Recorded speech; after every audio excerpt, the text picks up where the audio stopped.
Eu quero convidar o pregador da noite, meu marido, Gabriel.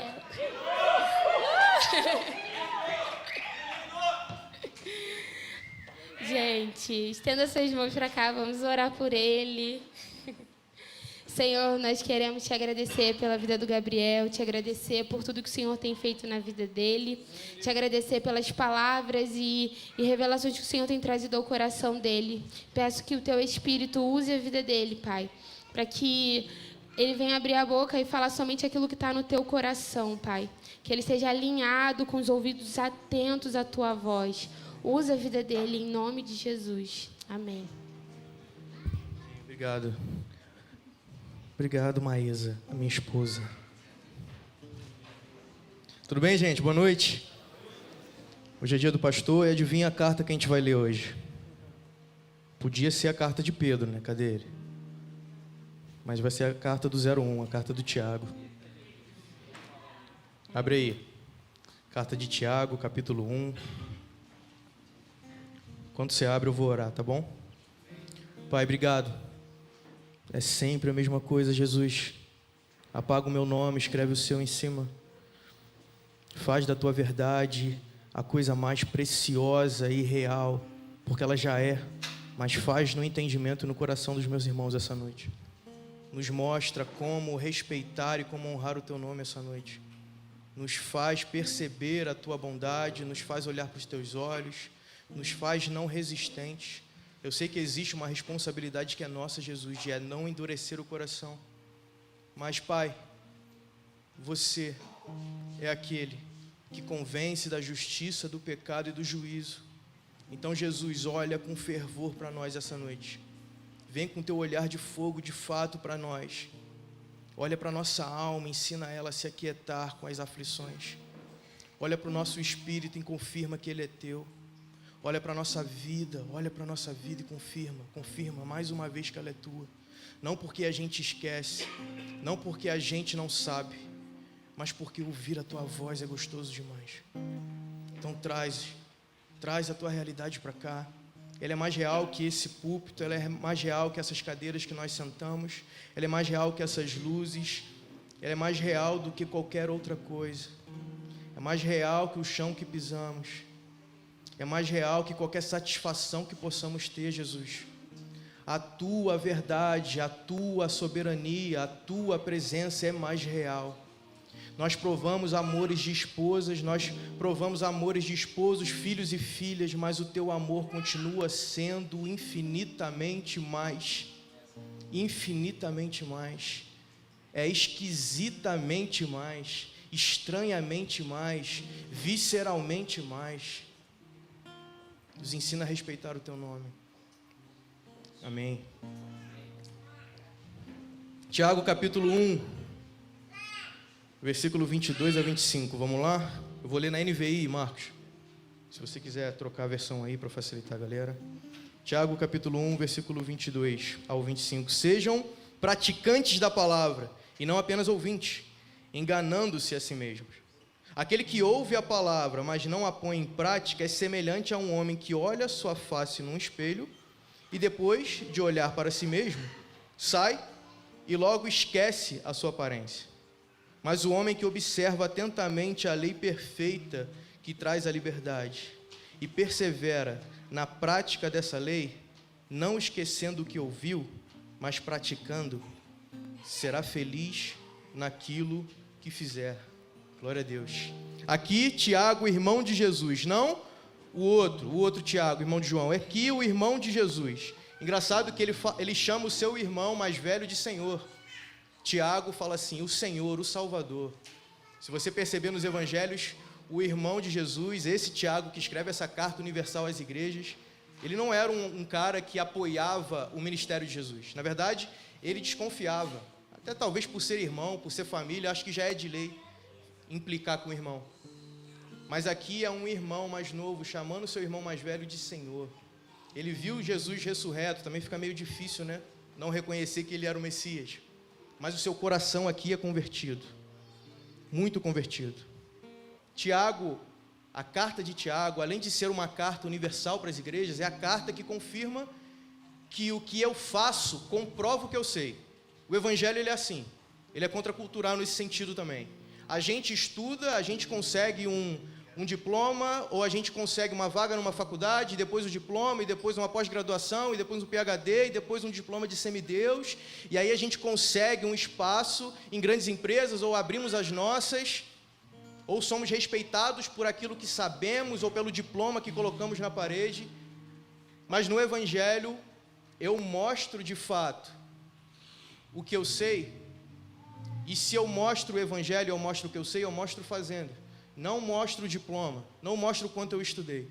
Eu mostro praticando essa fé fervorosa, praticando esse evangelho que eu digo ser real. Mostrando que o Espírito Santo que ressuscitou Jesus dos mortos, de fato, habita em mim. Eu pratico. Hoje eu vim falar sobre isso, a fé prática.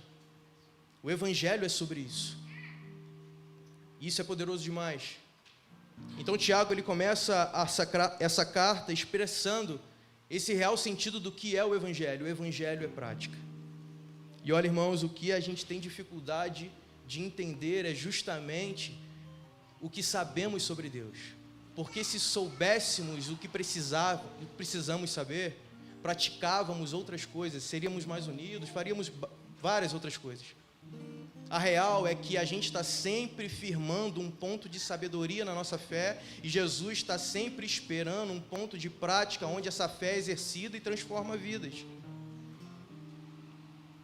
Nós temos dificuldade de lidar com o que sabemos de Deus, porque no pouco que sabemos, achamos que sabemos demais, e no muito que sabemos, temos dificuldade de exercitar a humildade. A gente sempre ora assim: Senhor, você é capaz de fazer isso, aquilo, de livrar, de salvar, de curar. É uma boa oração, aumenta a confiança de quem ora, mas dizer que Deus é capaz não é um exercício de fé, não é um exercício prático de fé. Eu creio que Deus pode transformar esse microfone em ouro. Nós cremos. Claro que não tem nada a ver ele fazer isso, não tem propósito nenhum. Daria um belo pedaço de ouro. Eu creio que Deus pode várias coisas. Dizer o que Deus pode fazer não significa que é ter fé que Ele vai fazer. Parece coisas parecidas, mas são coisas diferentes.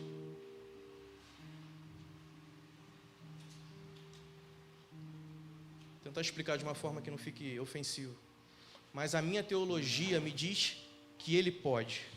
A minha teologia me diz que Ele é capaz de curar, libertar e salvar. Porém, saber algo sobre Deus não te cura ou te faz ter fé nele. Só o saber, o puro saber. Assim como declarar quem é Deus, o que Ele é e o que Ele pode fazer, é uma oração que nem sempre se trata de fé. Às vezes é só engrandecer o nome dEle. Claro que a gente não consegue fazer uma oração fora daquilo que a gente sabe ou entende sobre Deus. Mas a fé vem de outro lugar. A fé não vem desse exercício de honra, de declaração. Os demônios creem e temem. Esse mesmo Tiago, não o nosso 01, esse mesmo Tiago, irmão de Jesus, ele escreve nessa carta que a gente leu, que os demônios creem e temem. Eles acreditam e temem porque sabem que Ele voltará. A nossa fé não pode se assemelhar à fé dos demônios. A nossa crença, melhor dizendo, não pode se assemelhar à crença demoníaca. Nós precisamos atingir um lugar onde o nosso coração se converte a uma fé prática e genuína, em espírito e em verdade. Amém, gente? Vocês estão aí? A gente pode responder isso até com um mantra gospel. Hebreus, capítulo 11, versículo 1. A fé é a certeza daquilo que esperamos e a prova das coisas que não vemos. Pronto. A gente responde, mas ao invés de a gente ficar explicando um monte de coisa, a gente diz que a fé é uma coisa que é meio abstrata, mas ao mesmo tempo desenvolve fé, e essa fé nem sempre é visível, mas ela também tem algumas coisas práticas. Vamos resumir. A fé é a certeza daquilo que esperamos e a prova das coisas que não vemos. Recortar esse versículo é uma prática que a gente tem feito muito, sabia? Muito no nosso dia a dia. Esse versículo ele é poderoso demais. mas ele tem um contexto muito mais visceral do que a gente imagina. Em Hebreus capítulo 11, o escritor de Hebreus está falando sobre homens da fé que nem receberam o que foi prometido, martirizados, perseguidos, homens do qual o mundo não foi digno. É assim que o escritor de Hebreus escreve sobre esses homens. Olha só, Hebreus, eu vou ler um trecho, não precisa botar não, tá, Marcos? Hebreus capítulo 11, versículo 39, olha: esses homens da fé apagaram o poder do fogo e escaparam do fio da espada, da fraqueza tiraram força, tornaram-se poderosos na batalha e puseram em fuga exércitos estrangeiros. Houve mulheres que pela ressurreição tiveram de volta seus mortos. Alguns foram torturados e recusaram ser libertados, para poderem alcançar uma ressurreição superior. Outros enfrentaram zombaria e açoite. Outros ainda foram acorrentados e colocados na prisão, apedrejados, cerrados ao meio, postos à prova, mortos ao fio da espada. Andaram errantes, vestidos de pele de ovelhas e cabras, necessitados, afligidos, maltratados. O mundo não era digno deles. Vagaram pelos desertos e montes, pelas cavernas e grutas. Todos esses receberam bom testemunho por meio da fé. No entanto, nenhum deles recebeu o que havia prometido. Olha só que loucura.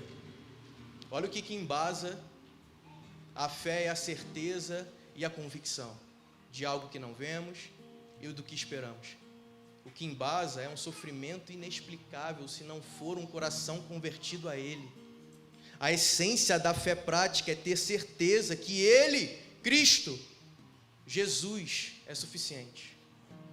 E se isso fica apenas no campo intelectual, se isso fica só no nosso saber, no campo do que eu entendo, nos tornamos ovelhas só na nossa cabeça.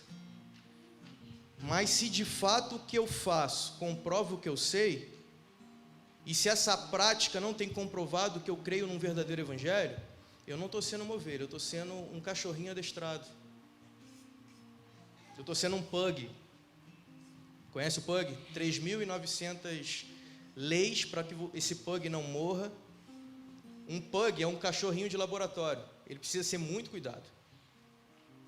Ele precisa de muito cuidado. Minha prima tem um pug. Quem tem um pug aqui? Minha priminha tem um pug, ela tem um cachorrinho, e aí ele fica... Ele respira assim. Aí ele vem, corre, vem pro meu colo, e aí ele fica assim, na minha cara, e com aquele olho vibrante assim, parece que ele cheirou, sabe? Ele fica... E aí eu não sei se ele está feliz ou se ele está falando, eu vou infartar, me ajuda. E aí, ele é delicado, pug é delicado. Olha que ponto a gente chegou, né? Eu estou conjecturando a igreja com pug.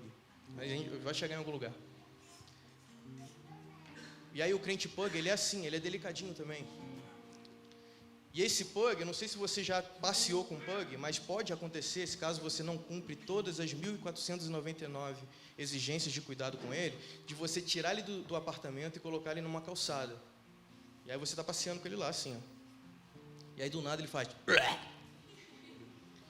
Ele engasga com ar. O pug, ele tem o crânio meio achatado, ele não respira muito bem e a visão dele também não é muito boa. Ele engasga respirando. E aí tu leva na clínica, nos hospitais do cachorro, você leva ele num veterinário, a veterinária fala, não, calma, é porque realmente ele tem dificuldade para respirar, ele pode ter ficado muito empolgado, vamos ficar aqui observando ele, não sei o quê. Aí você volta, tipo, 3 da tarde, você levou ele lá 10 da manhã, aí ela fala, não, tá tudo bem com ele.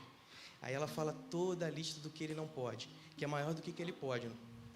Se ele entendesse, ele ia perceber por que eu vivo, por que me fizeram. E aí, toda essa lista é passada e ela fala, toma cuidado, toma essas vacinas de R$900 mil, dá porque ele vai ficar bem, tá bom? Tá tudo bem, não precisa se preocupar. Ah, e a notinha dá R$3.800, só para olhar o pug.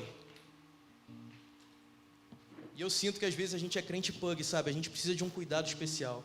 Quando a gente sai para o mundo real, a gente é colocado na calçada, na rua, no nosso trabalho, a gente pifa. A gente não entende o que a gente precisa fazer. A gente não entende como viver. A gente precisa de um tutor, de um guia, de alguém que coloca uma coleira no nosso pescoço, e aí a gente entrega a mão dos nossos líderes, nossos pastores, porque se eles errarem, eu tenho a quem culpar, mas se eu erro, eu tenho que fazer o caminho de volta, e fazer o caminho de volta é chato, eu tenho que pedir perdão para pessoas que eu nem me identifico direito. Amém, cara. Obrigado. Fala amém, porque a galera não está falando. É ruim. É esquisito. Frágil demais. Eu preciso de alguém para me pegar no colo o tempo todo. Se eu sou um crente adestrado, se eu sou um crente pug. Tem uma lá no prédio, talvez vocês conheçam, não vou falar o nome. E ela desce com o pug dela, e o pug ele é pequenininho, ele está descendo a escada, e às vezes ele parece que vai cair, né? Aí eu vejo ele olhando para ela e tipo, me ajuda. Aí ela pega ele no colo e desce. Aí quando ele fica no prédio, acho que ele fica no alto, ele fica uivando. Eu e Maísa, a gente fica escutando ele uivando de vez em quando. Ele se acha um lobo feroz. Ele fica... É uma mistura de dor com... Ninguém me ajuda. Eu não queria ficar só nessa varandinha. Estou tentando explicar para você que a prova que a gente tem crescido no Senhor, em fé, em sabedoria, é quando eu começo a desejar o que Ele deseja. Quando eu conheço, como diz o nosso presbítero Felipe, a cor do sofá da casa de Deus. Quem estava aqui domingo passado, de manhã, na ceia, Felipe falou, você conhece seu irmão mesmo? Você conhece a cor do sofá dele? Você conhece a cor dos olhos dele? Você lembra do endereço dele? Está salvo no teu Uber?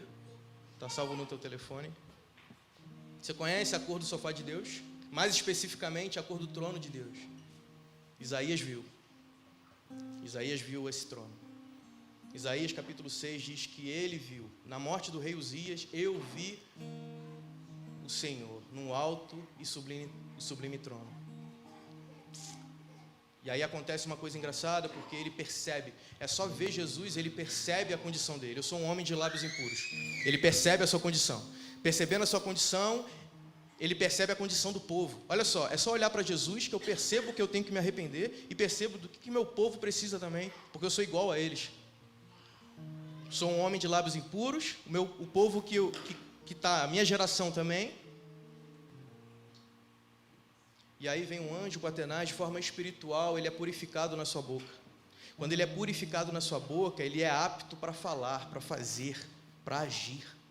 E aí Deus vem e fala assim, a quem enviarei? Quem há de ir por nós? Isaías fala, eis-me aqui, envia-me a mim. Enviar para quê? Para que a gente precisa ser enviado? Isaías especificamente foi enviado para um povo duro de coração. E nós somos enviados para quê? Em Mateus capítulo 10 tem uma coisa específica lá que nos explica como funciona o enviar geral de um cristão.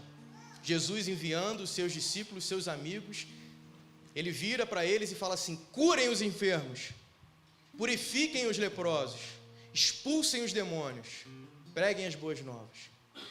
Jesus traz um imperativo. Olha só, Jesus não fala ora, Jesus fala cura. É claro que orar é seu chamado a orar. Não é pecado orar, você deve orar. Mas o que Jesus fala é importante, você acredita nisso? Jesus está dizendo, cure os enfermos. Exige uma atitude, e essa prática exige sair de um desconforto aonde você estende a mão por alguém, aonde você vai num hospital às 15h, uma quinta-feira que você não queria. Exige que você calcule o nível de amor que você tem pelo seu irmão e você se toca que você não ama ele. Mas em obediência à palavra você vai, e no exercício dela você desenvolve esse amor. Cure os enfermos. Vou dar um exemplo prático. Se tivesse o WhatsApp na igreja primitiva. Aí vamos supor que a gente tem uma irmã na reformária chamada Neide. Neide está com trombose. Aí a gente bota lá no WhatsApp. Gente, vamos orar pela irmã Neide, ela está com trombose, mãozinha, foguinho. Aí a gente responde, vamos sim, já estou em oração, mãozinha, carinha de choro. Mas se tivesse WhatsApp naquela época, seria assim, irmãos, estou indo curar a irmã Neide, quem quer ir comigo? irmã Neide está com um inchaço na perna esquisito. Estou indo curar ela. Quem quer ir comigo? Por que que nem todos são curados? Eu acho que o que trava, pelo menos da minha parte, o que me trava às vezes para orar por cura, e por isso que eu me envolvo com pessoas que são mais ativas do que eu também, o que me trava é a possibilidade de não acontecer. Eu acho que é o que acontece com vocês também. A gente fica sempre tentando buscar uma justificativa para aquilo que a Bíblia não propõe a tratar. Porque a Bíblia nos chamou para viver por fé, mas a gente sempre fica pensando, e se eu não vou conseguir ser útil? E se eu não conseguir ser útil para a vida do meu irmão? E se eu não conseguir, de fato, levar a cura? A gente acha que é a gente mesmo. Na prática, a gente se envolve com as nossas tarefas, com a forma como a gente faz as coisas, com a performance que a gente exercita as coisas para Deus. Então, não aparecer a cura é doloroso demais, mais do que falar que é Ele que cura. E se isso é real, o nosso coração ainda não está convertido ao ponto da gente praticar o evangelho sincero. E se isso é real, a gente precisa tirar essa coleira hoje.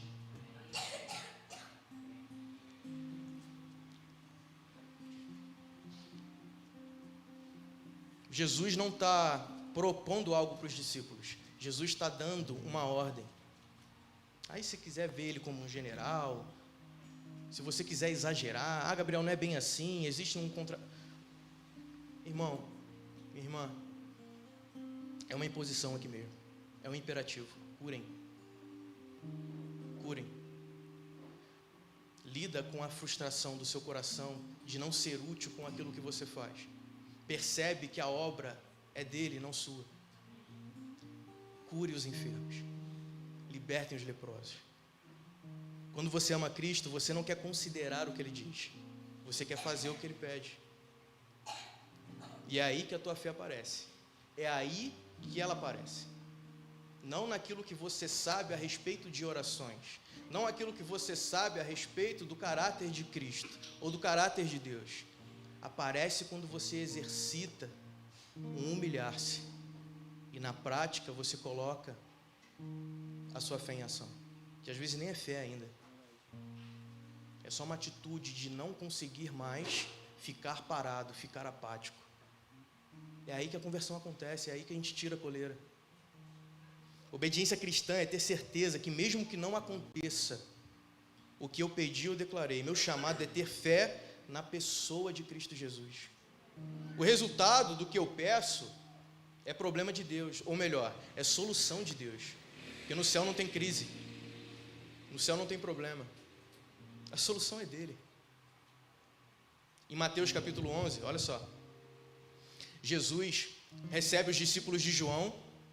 Os discípulos de João vêm até Jesus porque João estava preso, manda perguntar se era esse mesmo que ele tinha batizado. Jesus não fica chateado com a pergunta de João. Jesus vira para os discípulos dele e fala, avisa João que os cegos, os surdos, os coxos e as boas novas são pregadas aos pobres. Olha, fala para João que sou eu sim, por quê? Porque o que eu estou fazendo comprova aquilo que eu sou e o que eu sei. É isso que Jesus está dizendo. E aí do nada os discípulos de João vão embora. Aí Jesus vira para os seus amigos e desabafa. Jesus vira para os seus amigos, os seus discípulos e desabafa, começa a desabafar. Aí ele solta uma pergunta. Quem vocês foram ver no deserto? Um homem de roupas finas? Esse fica nos palácios. Quem vocês foram ver no deserto? Um profeta? Muito mais do que isso. Meu mensageiro, meu amigo. Jesus deixa bem claro na expressão de como ele vê João, que ele está falando de um amigo. Aí Jesus expressa a sua opinião sobre aquela geração. A quem vou comparar essa geração? Vocês são como aqueles que vão cantar flauta nas praças e falam, ninguém dançou. Vocês são como aqueles que vão chorar e falam, poxa, ninguém chorou com a gente. O que Jesus está dizendo? Vocês estão sempre esperando o resultado do que vocês fazem. Estão sempre esperando o resultado do que vocês fazem com a mão de vocês. Aí Jesus termina o seu desabafo. Mateus capítulo 11, versículo 19. Jesus termina falando assim, mas o que vocês sabem se comprova naquilo que vocês fazem. O que Jesus está dizendo? O fazer comprova o que vocês sabem. O fazer de vocês me mostra o que vocês sabem. Eu observo essa geração. Eu andei entre vocês. Eu participei das reuniões de vocês. E eu percebi algo. Eu não tenho parte com vocês. Eu percebi que eu não tenho espaço na rotina de vocês. É isso que Jesus está dizendo. Está desabafando, cara, com seus amigos.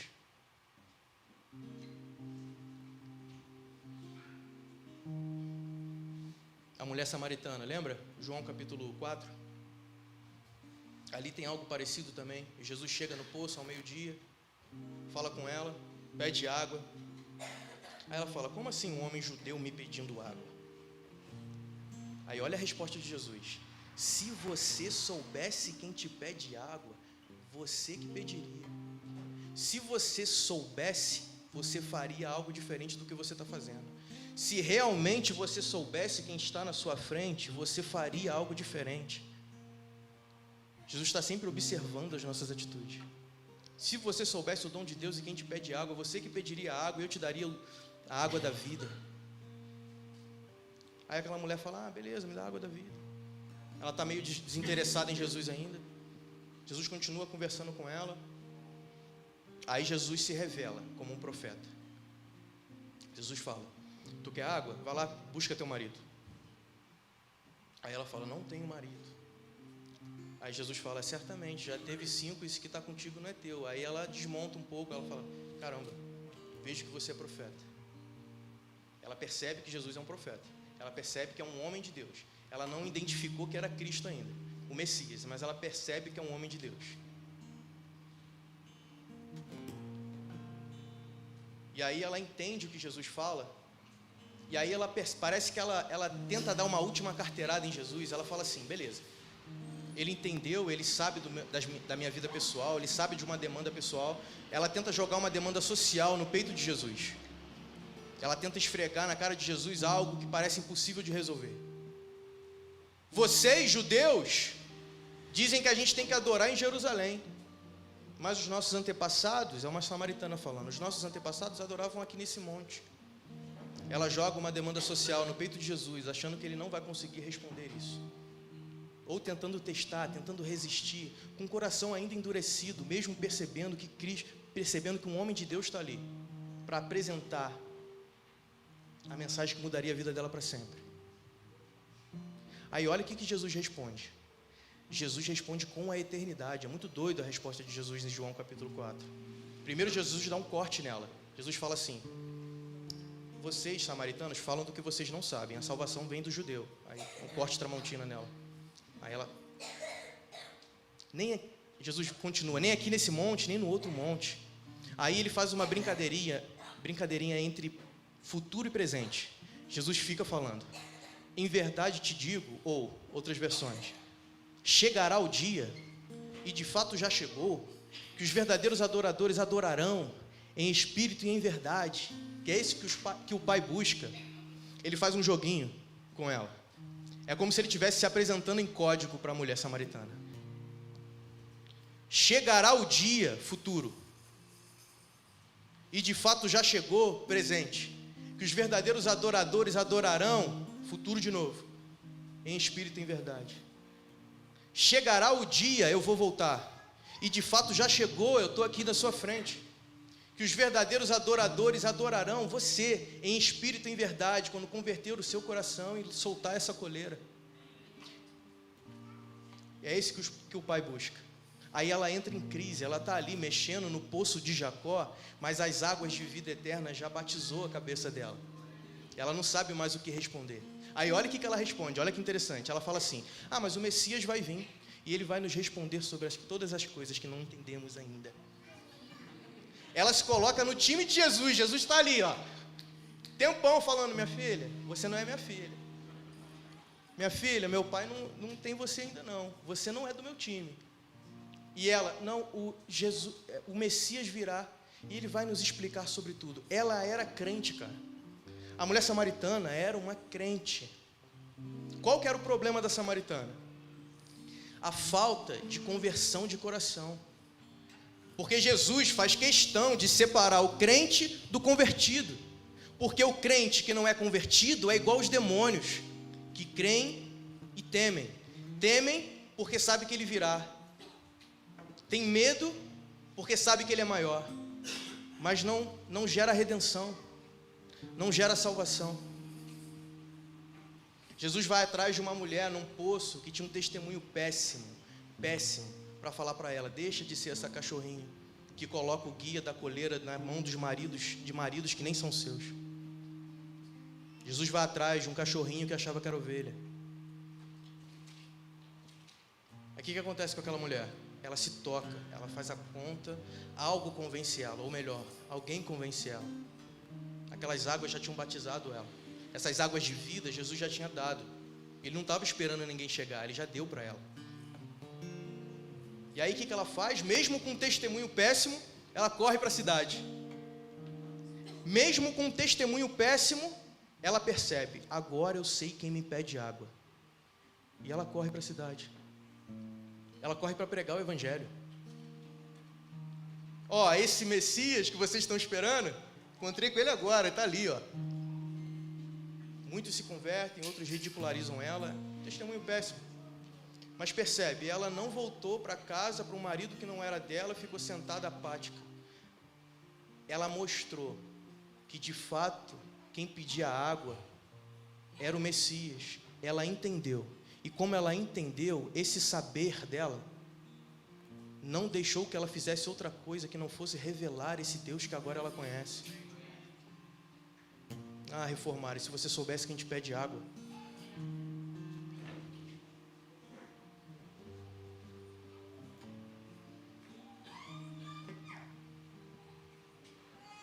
Por curiosidade histórica, né, os judeus chamavam os samaritanos de cães, cachorros.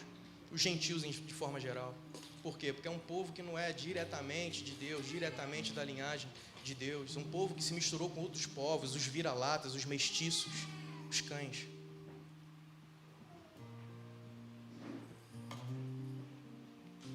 Hoje eu vim exercitar uma fé prática com você. Você está aí ainda? Amém. A nossa fé ainda se dobra diante da pobreza. A nossa fé ainda se dobra diante da dor, da pressão dos dias maus. É por isso que a gente insiste em colocar essa coleira quando a gente acorda. Mas chega, irmão. Vamos tirar ela hoje juntos? O louvor pode subir. Se isso é verdade, a gente precisa fazer isso agora. Vamos parar de brincar de igreja. Vamos tirar o guia da mão. Quem sabe está na mão de Natasha e Tiago. Vamos tirar o guia da mão deles. Vamos colocar na mão do nosso Supremo Pastor. Vamos parar de esperar que eles errem para que a gente tenha alguém para culpar. Vamos esperar que os nossos líderes de leme, os nossos líderes de ministério errem para que a gente tenha a quem comparar a nossa vida e ver quem é um pouco melhor. Você não é um pug. Por favor. Pode respirar no mundo real. O ar não vai te matar, não. Você precisa ser fervoroso na sua fé e precisa ser um cristão relevante lá fora. Isso precisa ser real em você.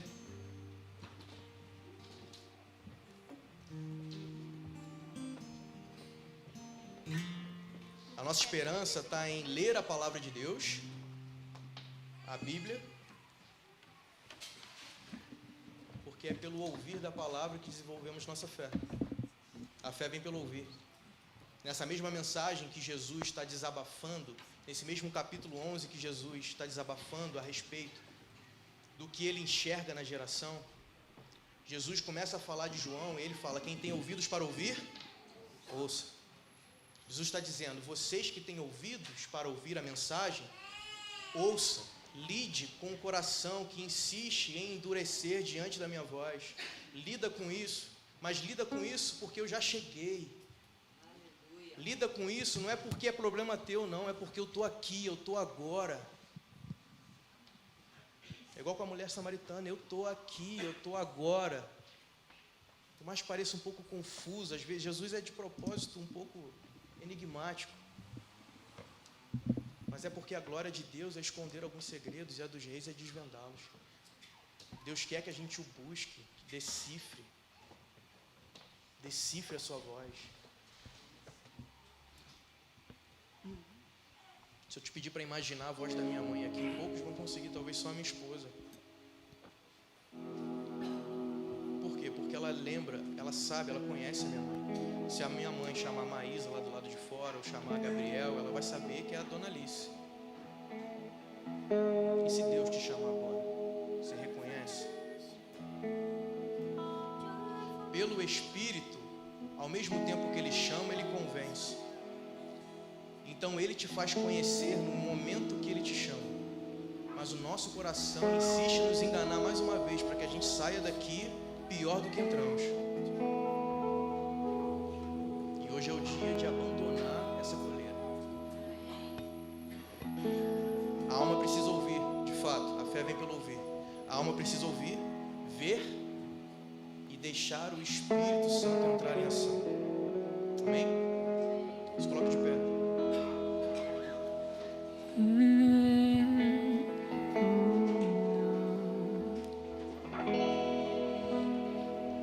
Essa palavra toda foi só uma desculpa para a gente exercitar a fé aqui agora. Eu quis ser rápido, eu quis ser direto.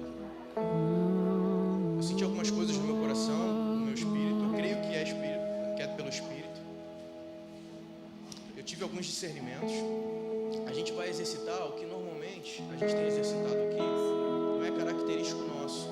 A gente não faz apelo, não sei se você já percebeu. Mas eu queria chamar algumas pessoas à frente, não pelo nome, mas por algumas questões que Deus colocou no meu coração.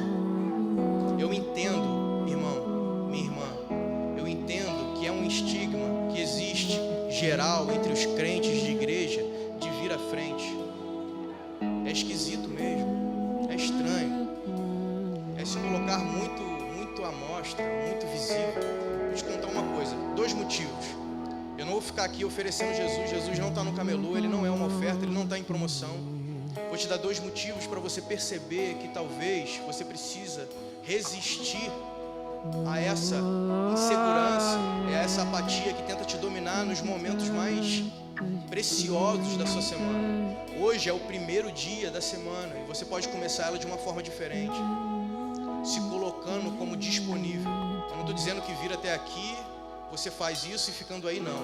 Mas presta atenção. Jesus, uma vez, num barco, conversando com os discípulos, ele se retira, parece que ele queria trocar uma ideia com os discípulos. Ele vê uma grande multidão vindo. Jesus vê com seus olhos naturais uma grande multidão. E aí o texto diz, se eu não me engano está em Mateus capítulo 9. O texto diz que Jesus, movido por compaixão, percebendo que na multidão parecia que era um monte de pessoas, de ovelhas que não tinham pastores, ele vai até elas. Jesus naturalmente viu e depois foi movido por compaixão. A igreja é a mesma coisa. A igreja funciona assim. É um pouco desconfortável, mas a gente precisa ver você, para o nosso coração ativar em compaixão. A gente precisa olhar você aqui, a gente precisa ver você, para que a gente consiga enxergar você junto com o Espírito Santo. E aí então ser útil para a tua vida. Está entendendo o que eu estou falando? Então não significa precisar vir, significa entender que a igreja funciona assim. E segunda coisa, se você sabe quem te pede água, você não vai ficar sentado, você que vai vir aqui buscar. Amém? Enquanto o louvor toca, eu vou falar algumas coisas aqui.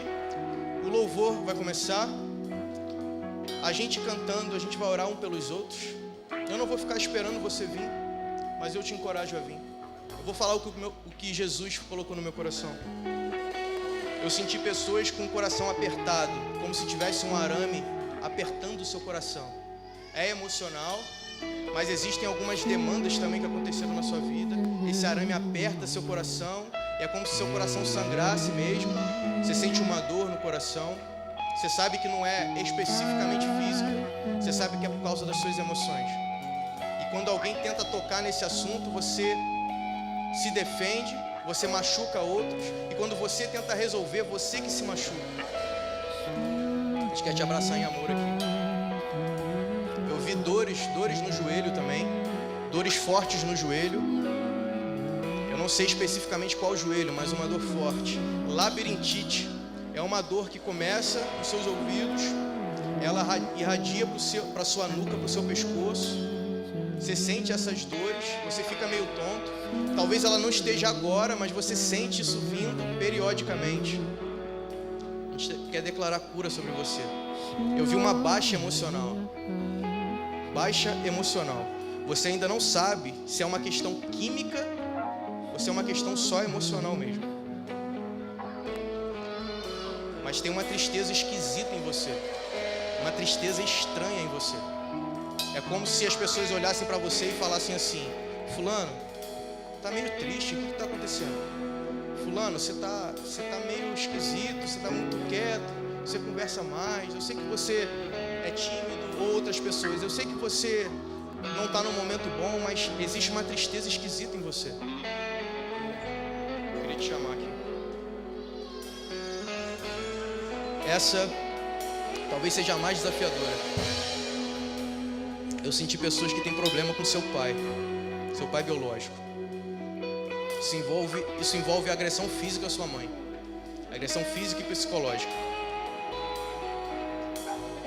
Isso fechou teu coração, isso fecha teu coração até hoje. Você até frequenta a igreja evangélica, você até vem nos cultos, você consegue adorar, você consegue clamar o nome do Senhor, mas você sente como se alguma coisa te impedisse de subir mais em adoração. A igreja quer te abraçar em amor. Os intercessores dessa casa querem colocar a mão sobre você e te ajudar a liberar perdão por esse teu pai. Eu te desafio a falar o nome dele, junto com o intercessor, junto com o irmão, e exercitar esse momento de perdão. Deus é o seu pai, o seu supremo pai. Isso está te travando a ter um relacionamento específico com ele. Isso é um cativeiro nas suas emoções. A última classe de sentimentos. Pessoas com raiva de Deus e do mundo. Você sente como se Deus não tivesse te protegido no momento que você sabe que Ele precisava te proteger. Você sente que Deus foi injusto. Você só não consegue falar isso em voz alta porque parece muito esquisito falar que Deus é injusto. Mas você sente. Você fala, Deus, no seu coração, no seu íntimo, você diz, Deus, eu precisava da sua ajuda. Não é justo comigo. Você vive, mas você mais sobrevive que vive, porque essa dor, ela te sufoca.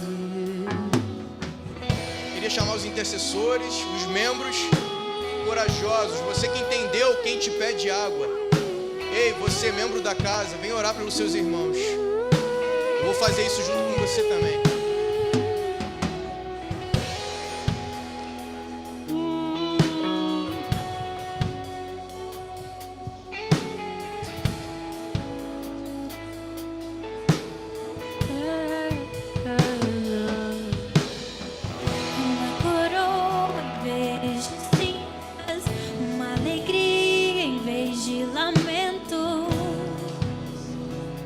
Irmãos, eu queria te dar um direcionamento para que você não seja impessoal. Chegue nesse irmão e faça como Jesus faria. O que queres que eu te faça? O que Jesus faria. Chega no seu irmão e pergunta para ele, irmão, qual é a sua demanda? Qual é a sua questão? Uma oração começa com uma conversa. Não seja impessoal, chegando orando, conversa, olha no olho dele, pergunta qual é a questão dele. E aí ora com ele.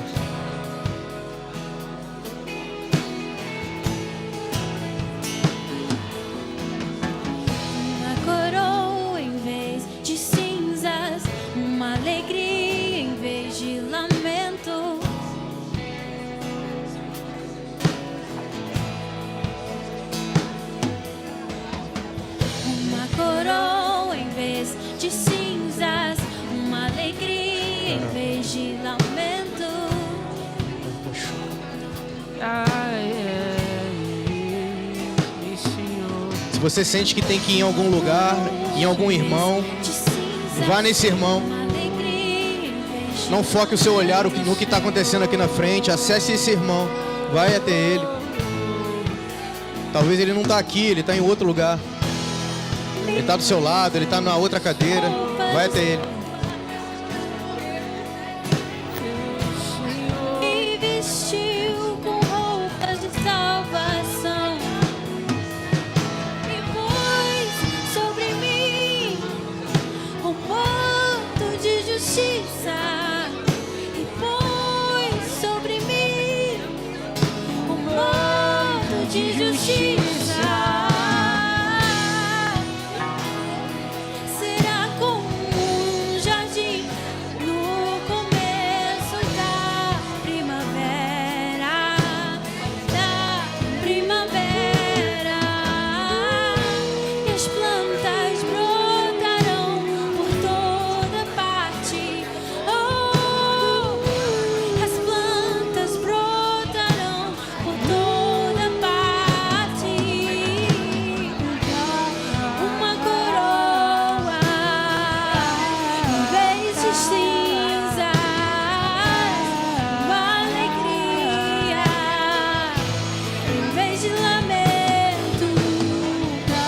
Louvores festivos em vez de desespero.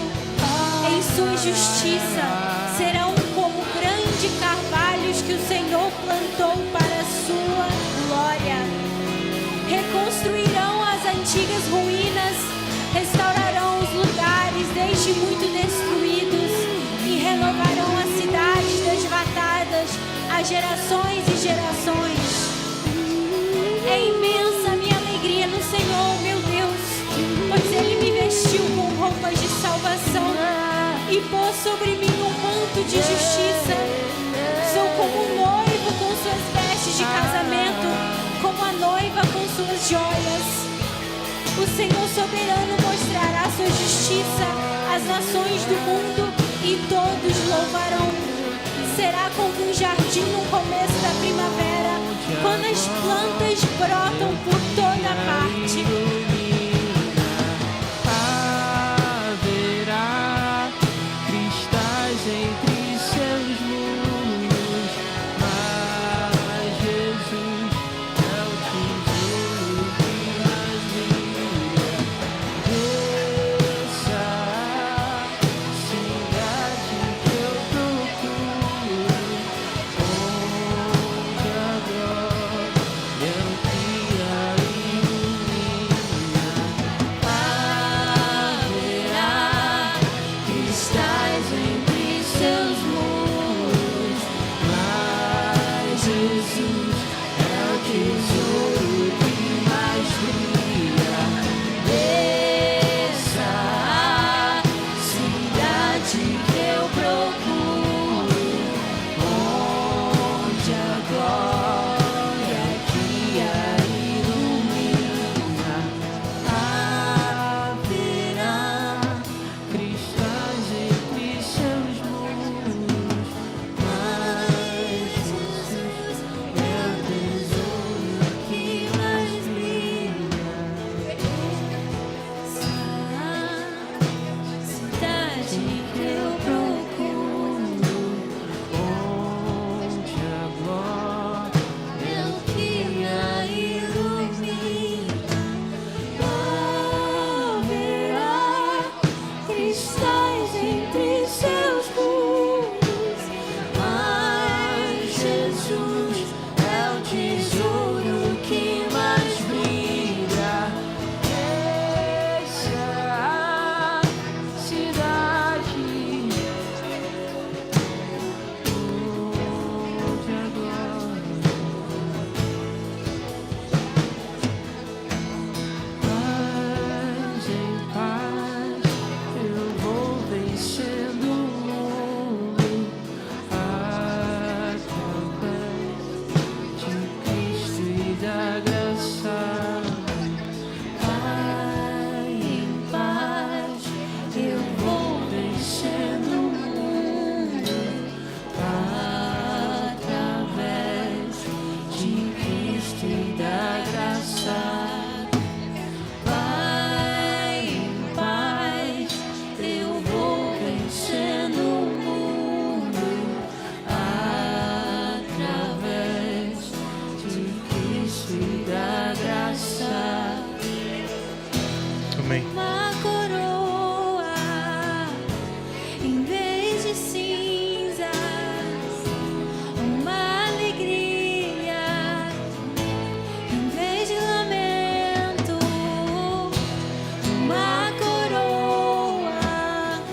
de cinzas, uma alegria.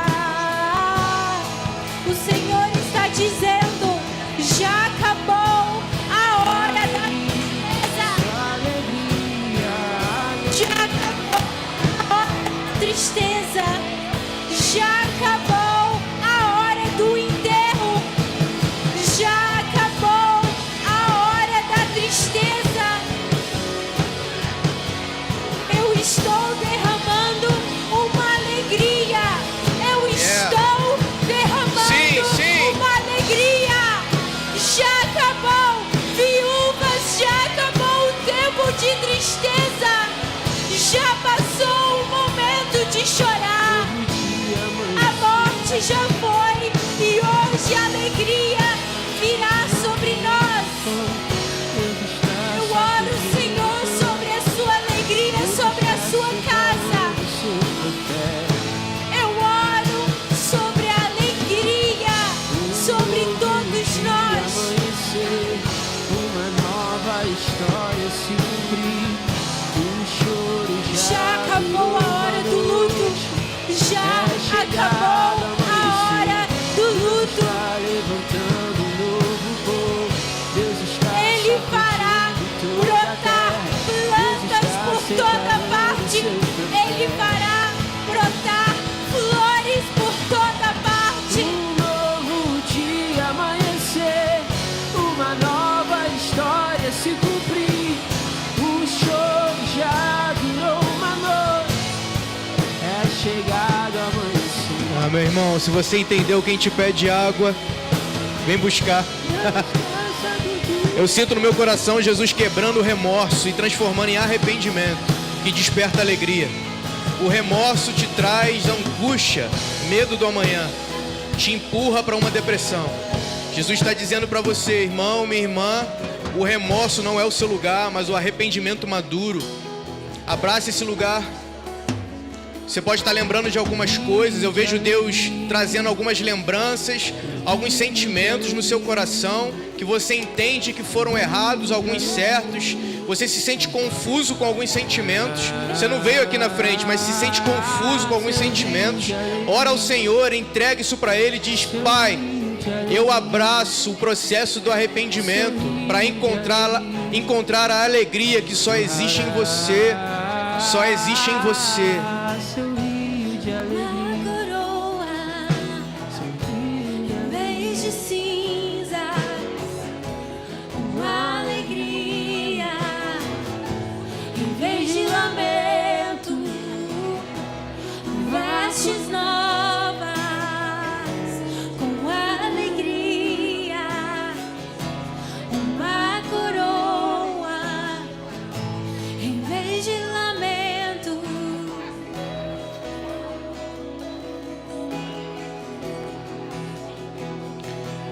Eu sinto Deus liberando algo que Ele liberou para Esdras na reconstrução do templo. Em Esdras capítulo 3, na reconstrução do templo, uma versão diferente da de Salomão. No final dela, os mais novos se alegravam, vendo o resultado, e os mais velhos choravam, lembrando do que já foi. Mas todos faziam um barulho específico de enaltação e engrandecimento ao nome do Senhor. Esse barulho era ouvido de longe da cidade e as pessoas falavam: que barulho é esse? É o barulho da tua igreja. É o barulho da igreja de Cristo. Esse sentimento misturado na casa do Senhor pode ser transformado num barulho de engrandecimento ao nome dEle. Não seja refém das suas emoções agora. Não seja refém de uns sentimentos ruins que vêm no momento de oração. A gente vai cantar, a gente vai engrandecer o nome do Senhor com uma música alegre agora. E eu te convido a pular, eu te convido a dançar, eu te convido a engrandecer o nome do Senhor junto conosco. Nós vamos cantar essa música, tá tendo cantina lá fora. A gente já vai liberar você. Que o amor de Deus Pai, a graça maravilhosa de Jesus Cristo e as doces consolações do Espírito sejam contigo. E agora aqueles que querem pular e dançar com o Senhor, fiquem mais um pouco. Vamos lá.